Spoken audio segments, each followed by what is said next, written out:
My nerves have been shot for weeks. A trip to the hospital confirmed it. Alzheimer's. The doctor tried to be comforting. Look at you, he said, gesturing at my clothes. Dressed in designer labels from head to toe. You must have a very happy life. The progression can be slowed, he continued. Tell your husband and children not to worry too much. Why don't you call them in? I'll go over the necessary precautions with them. I opened my phone and stared at the contacts under the family tab. My son, who had cut ties with me the moment he moved abroad. My rebellious daughter, who hated me for breaking up her and her delinquent boyfriend. Or my husband, who was probably with his mistress right now. For a moment, I had no idea who to call. I closed the phone. It's fine, I said softly. Let's not tell them. This way, I can finally forget them all. After I left the hospital, a rare snow began to fall over the city. I grew up in the north, in a place of deep winters. But in the 30 years since I'd married and moved south, I'd never seen a blizzard like this so early in the season. They say a good snow promises a good year. A good omen, perhaps. I squinted, the familiar route home suddenly blurry in my mind. I ended up taking a taxi. The payment app had updated, and I fumbled with it for so long the driver started yelling. After a few more struggles, I was finally home. The house was as it always was, vast, cold, and utterly silent. Not a trace of life. I numbly cleared the dining table and reheated last night's leftovers. I'd let the house staff go a few days ago. There was no need for so many people to look after just me. Halfway through cooking, I zoned out, forgetting to turn off the stove. The pan started smoking, and I rushed to put out the small flame before it could catch. The resulting meal was a blackened, unappetizing mess. I forced down a few bites and went to bed. It wasn't until the early hours of the morning that Arthur came home. I heard the door open in a haze of sleep and pulled on a robe, heading downstairs. He was sitting on the living room sofa, smoking. He dyed his hair recently, covering the distinguished threads of silver at his temples. His face was still handsome, well-maintained with few wrinkles, and his body was lean. At a glance, he looked almost the same as he had in his youth. No wonder he has a constant stream of young women flocking to him, I thought wryly. He noticed me and stubbed out his cigarette. Still awake. I nodded, trying for a light tone. Getting old. My nerves are shot these days. For years now, Arthur had treated me with a polite, almost formal respect. A flash of guilt crossed his face. I'm sorry. If I know I'll be late next time, I won't come home. I could smell a woman's perfume on him, a scent that was faintly familiar. I vaguely recalled it was the one his little mistress wore. Silence stretched between us. He hesitated, then decided not to hide it. Ross came back today. We threw a welcome dinner for him. He probably still doesn't want to see you after what happened, so I took Lily. I nodded again. Oh.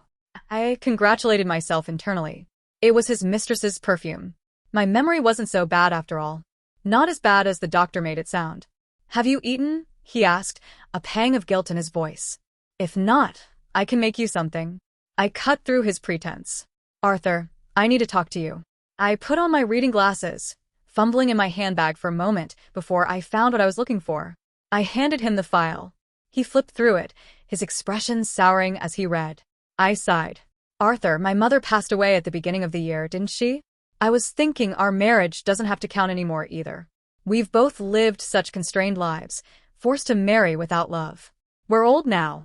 Let's give each other the freedom we've always dreamed of, shall we? Arthur said nothing. He simply lit another cigarette. Through the haze of smoke, I couldn't read his face. I gave a strained laugh. As for the children, neither of them wants me as a mother. Ross came home, and I didn't even know. You and your mistress went to his welcome dinner instead of me. I suppose I've been a failure in that department too. But we've raised them. Their futures don't need me anymore. There's nothing left for me to hold on to here. So, sign the divorce papers. We can file them after the 1-month cooling-off period. His voice was hoarse. We've come this far. Can't we just see the performance through to the end? I took a cigarette from his pack. I'm tired, Arthur, I said softly. You and Lily have been together for years. She's lasted longer than any of the others. When I was young, I had a temper. I couldn't stand it. We fought constantly about your affairs. I tried to divorce you so many times, but my mother always stopped me. She said my family was bankrupt, that your family's money saved us, so I had to be good to you unconditionally. No one ever cared how I felt. Over the years, the debt my family owed yours has been more or less repaid. And now my mother is gone. There's no need to continue the show. The audience has left. I took a long drag from the cigarette and smiled faintly. Let's get a divorce, Arthur. You want to give Lily a proper title, don't you? I heard our daughter call her mom the other day. After I said it all, a heavy fog settled over my mind, and everything went blank. I only remember him smoking, one cigarette after another. Finally, he rasped, "Fine." He picked up a pen and signed his name, then grabbed his coat to leave. I stopped him. When you have a moment in the next few days, meet me at City Hall. We need to file the application. Seeing my resolve, a flicker of anger crossed his face. Helena, don't you regret this? Once we're divorced, you can kiss the comfortable life of Mrs. Thorne goodbye. I laughed. Don't worry. I won't regret it. My entire life had already been a regret. A lifetime of emotional blackmail, of living in a haze. What could possibly be worse than that? Arthur didn't come home after that night. Ross, despite being back in the country, never came to see me. And Jenny, well, she had already accepted Lily as her mother. She was probably having the time of her life at Lily's place right now.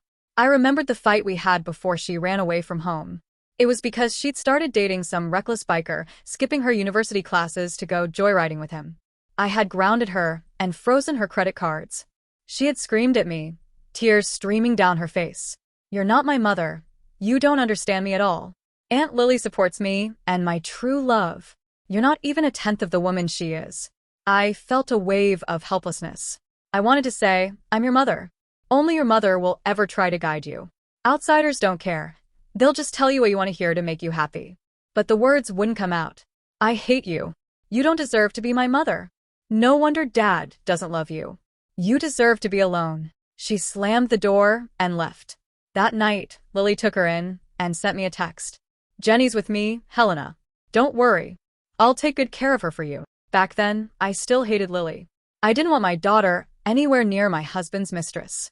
I sent Jenny message after message, begging her to come home. But months went by, and she never replied. Now I've made my peace with it. I don't hate Lily anymore. To hell with Arthur, too. My children must have inherited his cold-blooded genes. They were never going to be close to me. What a failure I've been. Couldn't keep my husband, lost my children, and now, in my old age, I have dementia. I'll probably end my days bedridden. Muttering about the hardships of life, I began to pack my bags, planning to move back to my childhood home. When I was done, I put on my glasses and carefully typed a message to Jenny. Mom is leaving. Let your father and Aunt Lily take good care of you. It's getting cold. Remember to wear a jacket. I wanted to wait for her reply before I left. But I waited a long time and no message came. I sighed. A daughter's heart flies from home. I lingered on Ross's chat window for a moment, but ultimately didn't send a message. He hated me. In his heart, he probably wished I would just die and leave him alone. My eyes stung, but no tears came. I supposed I'd cried them all out long ago. As I left the house, I felt no attachment, only a profound sense of release. I called Arthur and told him to meet me at City Hall. I checked into a hotel near the airport and had the bellboy take my luggage up. By the time I got to City Hall, Arthur was already there, waiting with a woman by his side. My heart sank. He had to bring Lily with him, even on the day of our divorce. Just one last humiliation.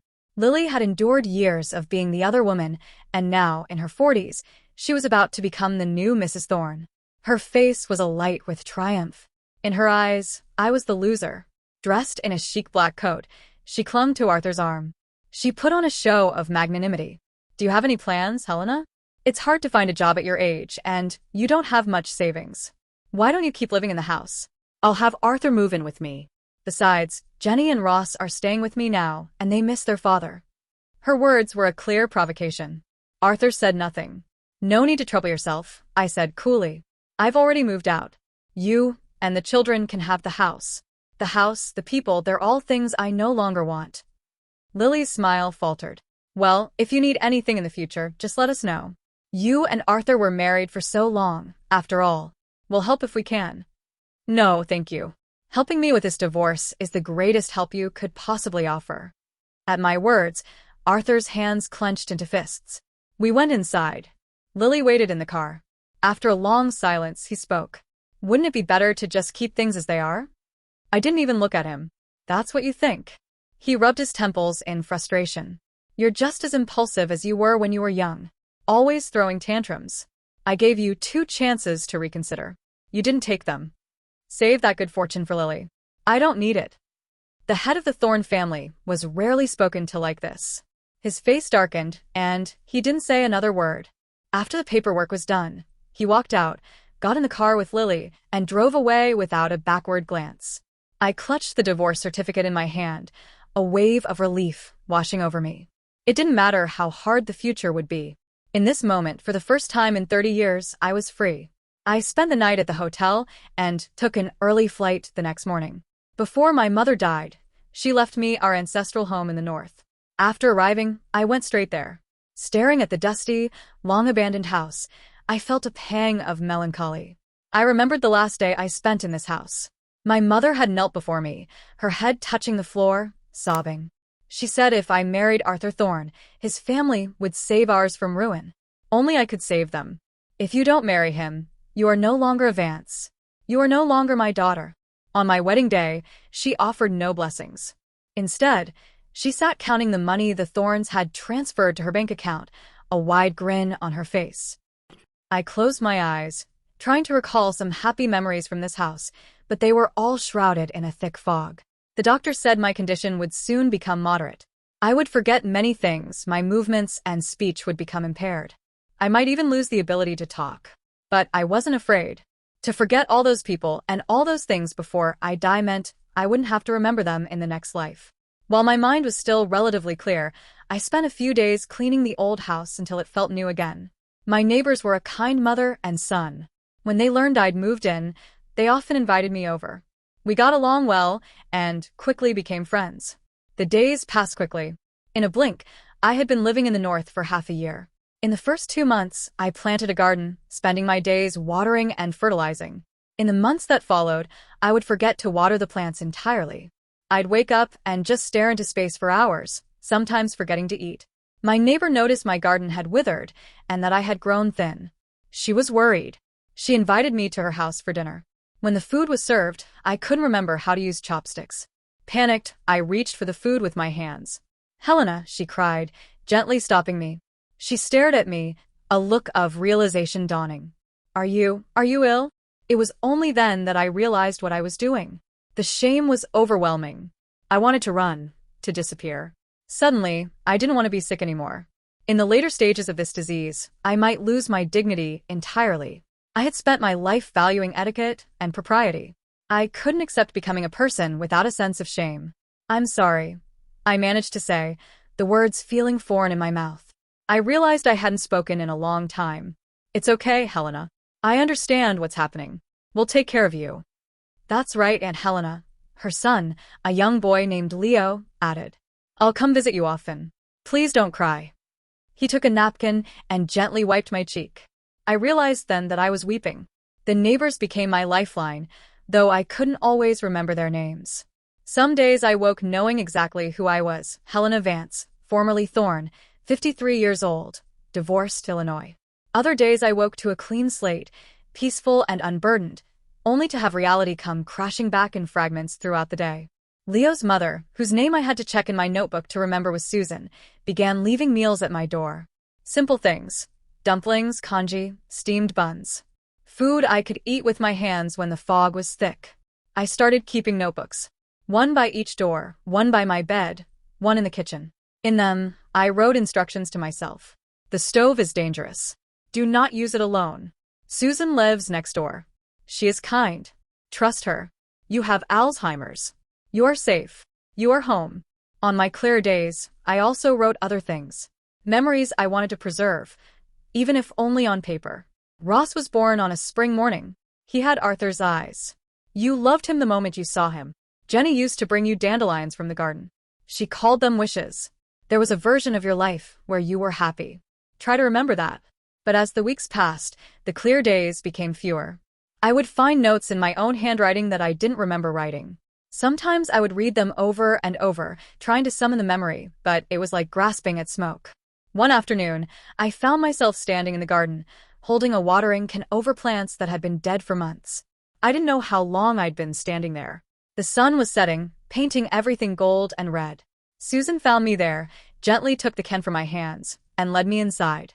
You shouldn't be outside alone anymore, Helena, she said softly. What if you wander off? I wanted to argue, to insist I was fine, but I had lost the thread of the conversation. I simply nodded. That night, Susan stayed with me. She made tea and sat beside me on the sofa, and for a moment, I felt like a child again, before the debt, before the marriage, before everything fell apart. Do you have anyone? She asked. Family, who should know you're here? Who could help? I tried to remember. There were faces in my mind, indistinct and hazy. A man with silver in his hair. A girl with tears on her cheeks. A boy who looked at me with hatred. No, I said finally. There's no one. It was the first time that truth didn't hurt. Winter arrived early and fierce. I spent most of my days by the window, watching the snow fall. Sometimes I knew where I was. Sometimes I thought I was a child again, waiting for my father to come home. Sometimes I was waiting for someone else, though I couldn't remember who.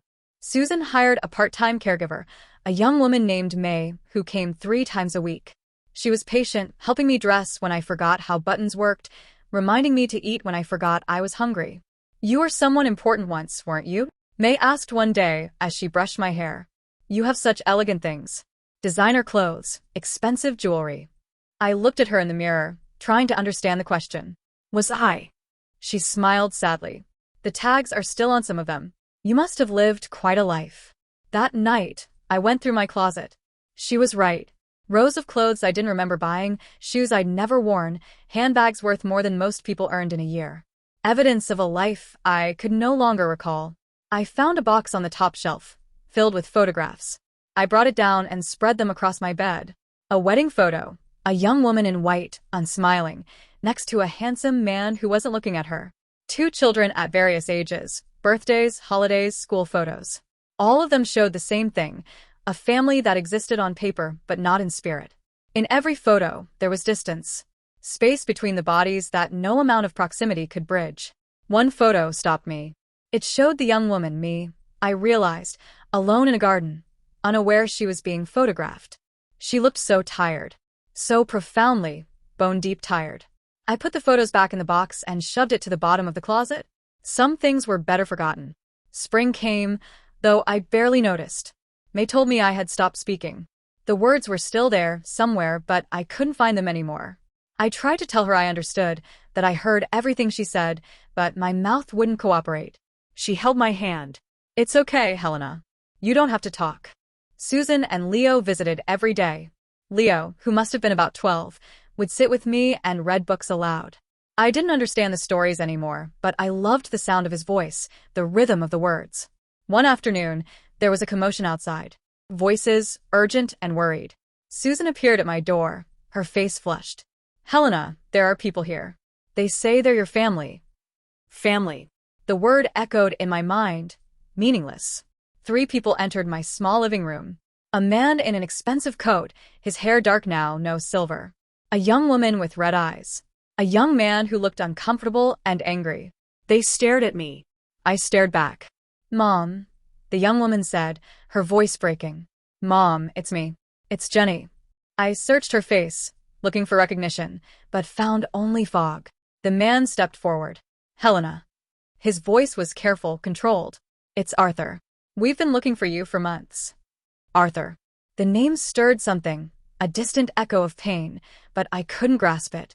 We should take her to a proper facility, the young man said coldly. She clearly can't take care of herself. Ross, please, Jenny sobbed. She's our mother.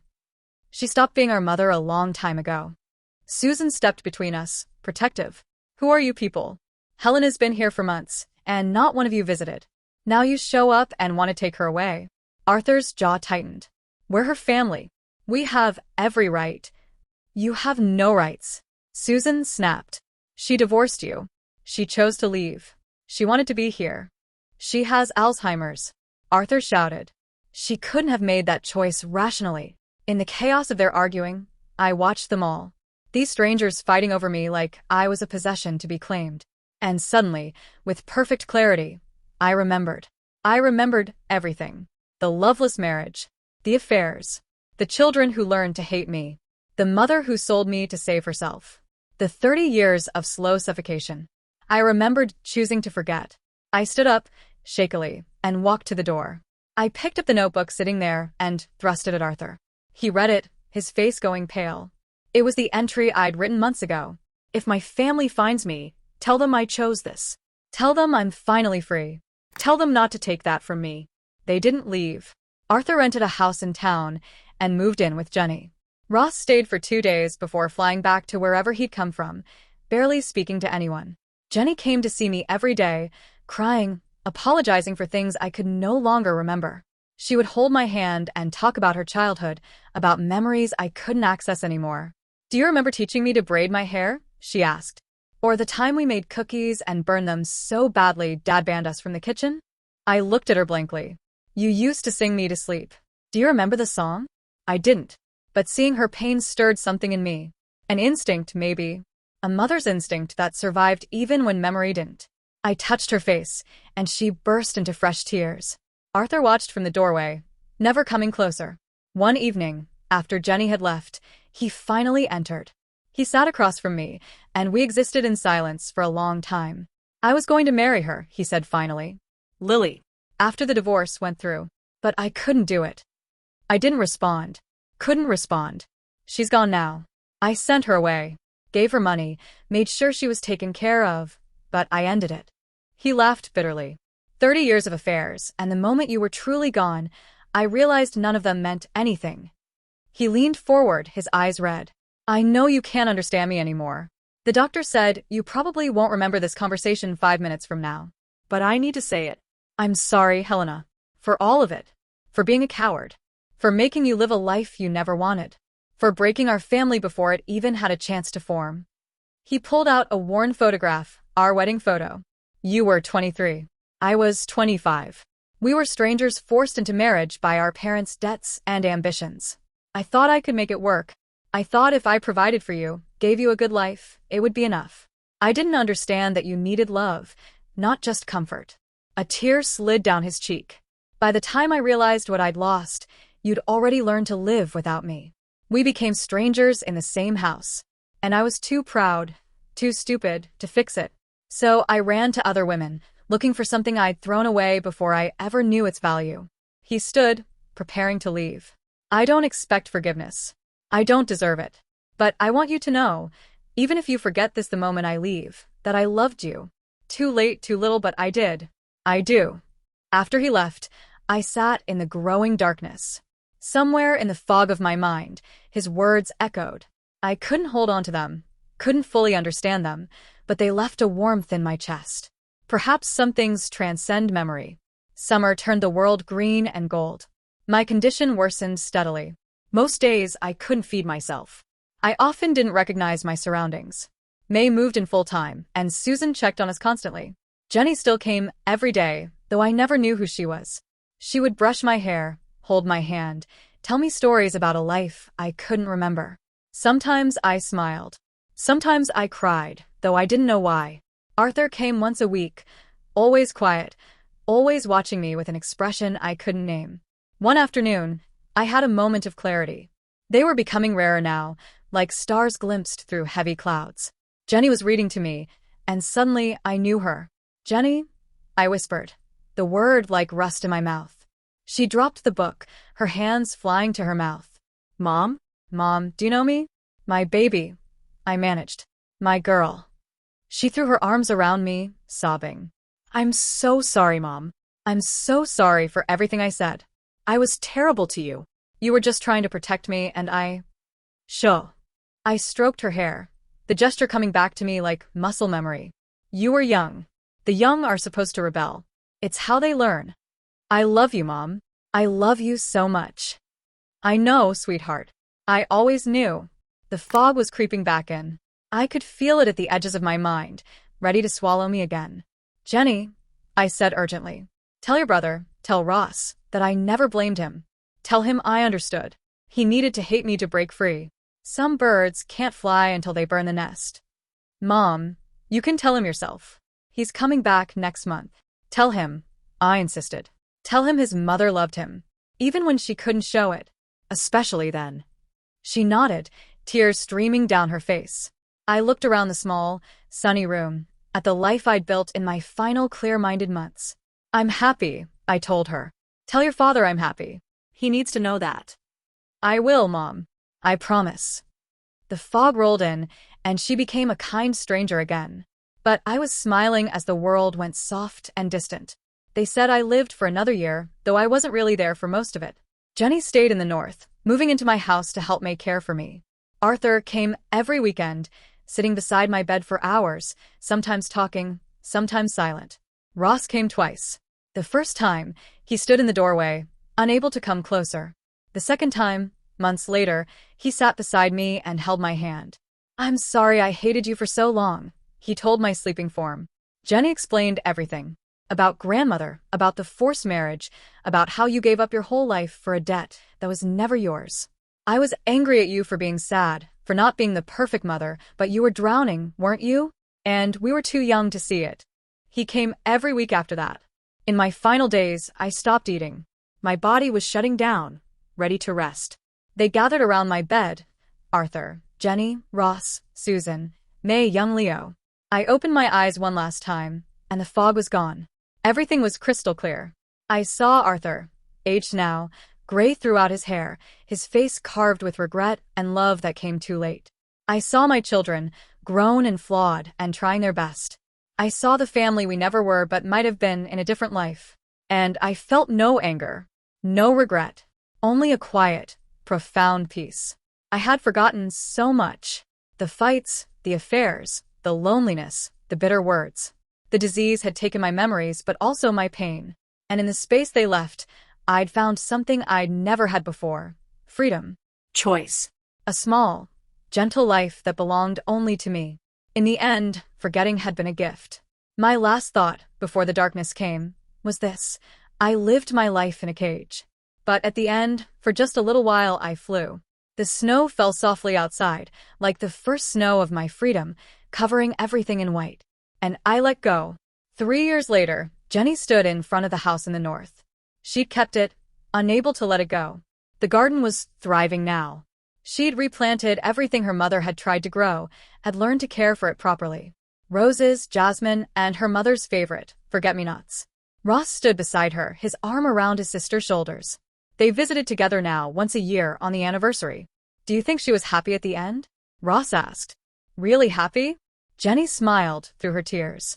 Yes. I think for the first time in her life, she was exactly where she wanted to be. Arthur had never remarried. He'd moved to a smaller house, donated most of his money to Alzheimer's research, and spent his days volunteering at care facilities. He called Jenny every week, and he and Ross had begun the slow process of rebuilding what had been broken. She left us a gift, you know, Jenny said. She showed us what it looks like to be brave enough to start over. Even at the end. Especially at the end. They stood together in the garden as snow began to fall, the first snow of winter, promising a good year ahead. And in the quiet of that moment, they could almost hear her. I'm free. I'm finally free.